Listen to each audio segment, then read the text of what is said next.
वेद प्रिय के शिव पूजा पारायण और भगवान शिव में आस्था रखने वाले 4 तेजस्वी पुत्र थे। उनके नाम थे देवप्रिय, प्रियमेधा, सुकृत और सुव्रत।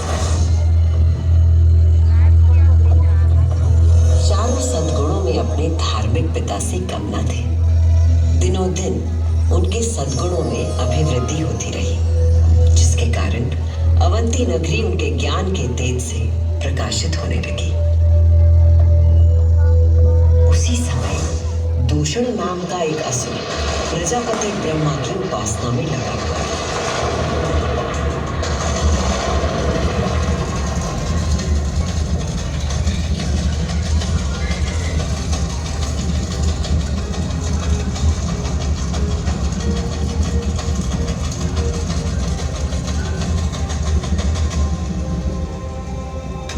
ब्रह्मा जी से अजय होने का वर पाकर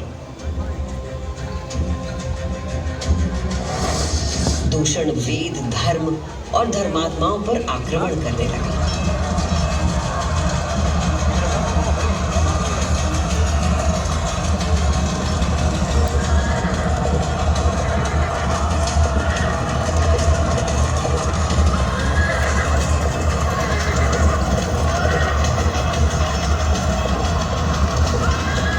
अत्याचारों की पराकाष्ठा पर पहुंचते हुए उसने उज्जैनी पर हमला करने का दुस्साहस किया।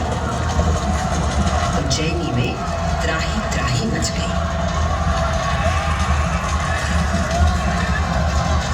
मेरे दैत्य सेना नायकों, तुम चारों दिशाओं में जाओ और उज्जैनी में जहां कहीं धर्म पर चलने वाला, वेदों का अध्ययन करने वाला दिखाई दे, उसका नाश करो।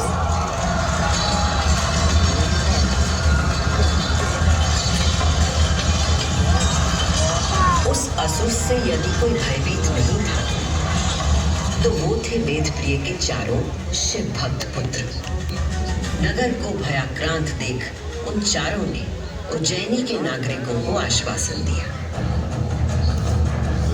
उज्जैनी के नागरिकों, आप सभी अपने भक्तों पर सदा कृपा करने वाले भगवान शंकर पर विश्वास रखें और उनका ध्यान करें। भगवान सबकी रक्षा करेंगे।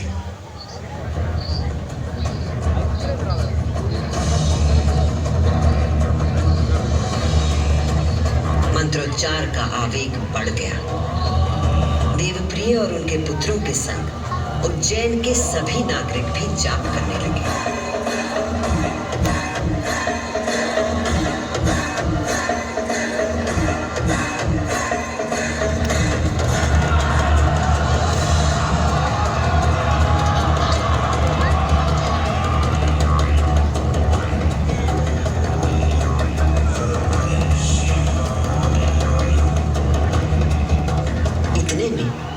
असुर दूषण अपनी सेना के साथ वहां पहुंच गया और उसने वेदप्रिय के पुत्रों को देख अपने सैनिकों को आज्ञा दी। वध कर दो शिव की आराधना करने वाले इन शिव भक्तों का।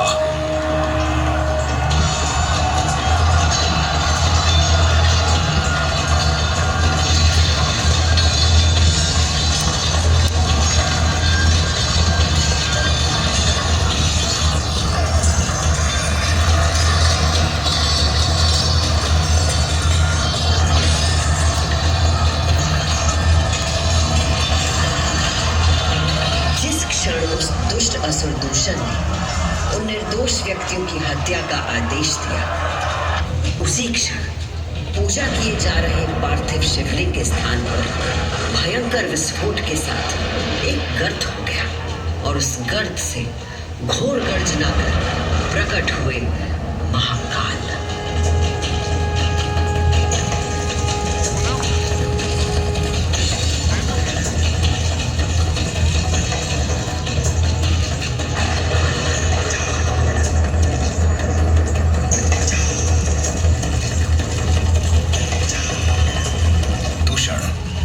सत्पुरुषों के लिए आश्रयदाता हूं और तुझ जैसे दुष्टों के लिए महाकाल हूं।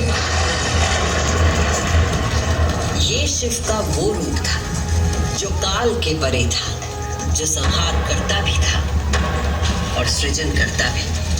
महाकाल के प्रकोप से दूषण का नाश हुआ और उज्जैन में एक बार फिर से शांति स्थापित हो गई।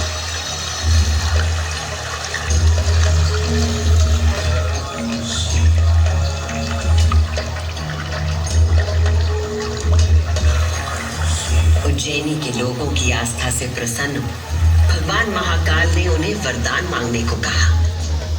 उज्जैन के निवासियों ने भगवान महाकाल को उनके भक्तों की रक्षा करने के लिए उसी स्थान पर सदा के लिए विराजमान होने को कहा। तब देवादिदेव उज्जैन में ही विराजमान हो गए और वहां चारों ओर की एक एक कोस भूमि ज्योतिर्लिंग रूपी भगवान शिव का स्थल बन गई। इस अद्भुत घटना के साक्षी बने समस्त देवता, गंधर्व और ऋषि मुनि। उज्जैन का वातावरण दिव्य ध्वनियों और मंत्रों से गूंज उठा।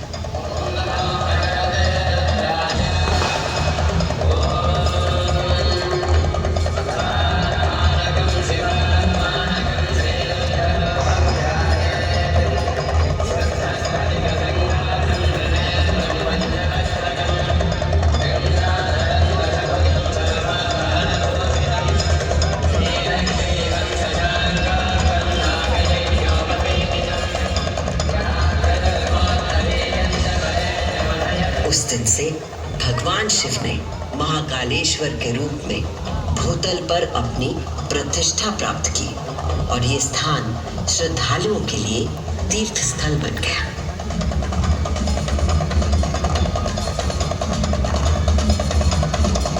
शिव पुराण में 12 ज्योतिर्लिंगों में से एक महाकालेश्वर ज्योतिर्लिंग।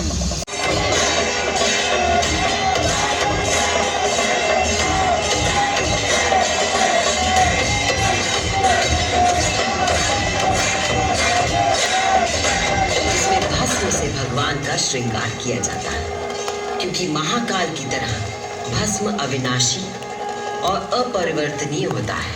इस आरती की शक्ति और महिमा ऐसी है कि भक्तों के सारे पाप समाप्त हो जाते हैं।